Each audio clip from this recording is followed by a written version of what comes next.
رحمان الله ګربز د افغانستان د لوبډلې کم عمره لوبغاړی چې ټول افغانان پرې ویاړي. دا هم یو له هغو لوبغاړو څخه دی چې په کمه موده کې زیات مینوال وموندل. د پښتو لایب لایبرري په نننۍ معلوماتي ویډیو کې به د رحمان الله ګربز ژوندلیک، کرکټ او د ده په اړه نورو ډیرو جالبو معلوماتو څخه برخمن شئ. رحمان الله ګربز په 28 د نومبر 2001 میلادي کال کې د افغانستان په خوست ولایت کې زیږېدلی. رحمان الله ګربز 2 میندې، 4 خویندې او 2 ورونه لري او همدارنګه د تیر کال یعنی په 2021 میلادي کال کې واده هم وکړ. دی وایي کله چې کوچنی وم نو زیاته علاقه مې د فوټبال سره وه، څرنګه چې دی په کرکټ کې یو ښه کیپر دی نو په فوټبال کې هم د ګول کیپینګ سره زیات شوق کاوه او ګول کیپري به یې کوله.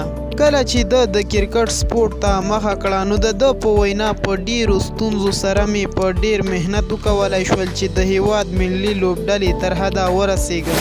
رحمان الله ګربز 12 کاله زده کړې کړي. په ښوونځي کې د ده د ناخوښې مضمون ریاضي مضمون و او زیات علاقمند د انګلیش مضمون سره و. د خوښې پوهنځی د کمپیوټر ساینس په برخه کې د هیله لري که چیرې کرکټ اجازه ورکړي نو د کمپیوټر په برخه کې نورو زده کړو ته هم دوام ورکوي.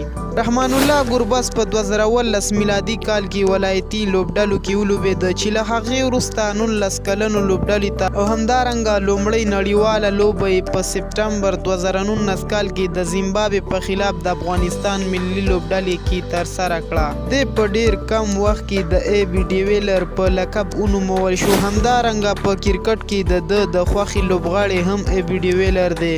نو راځو د ده نړیوالو لوبو لړۍ ته. رحمان الله ګربز د افغانستان د ملي لوبډلې خلاصې اوپنر بیټسمین او وکټ کیپر هم دی.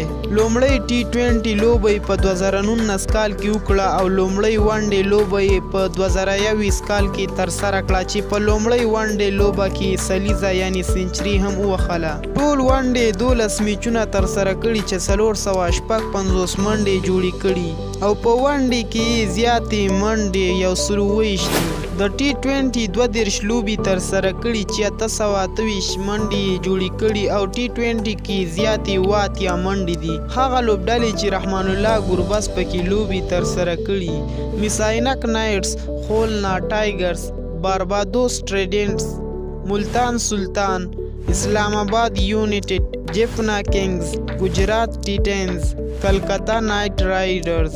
دا وا زمونږ نننۍ ویډیو. که ویډیو مو خوښه شوې وي ضرور یو لایک ورکړئ. همدارنګه که تر اوسه مو زمونږ یوټیوب چینل نه وي سبسکرایب کړی نو هیله ده چې چینل سبسکرایب کړئ. تر بلې معلوماتي ویډیو مو د لوی الله په امان.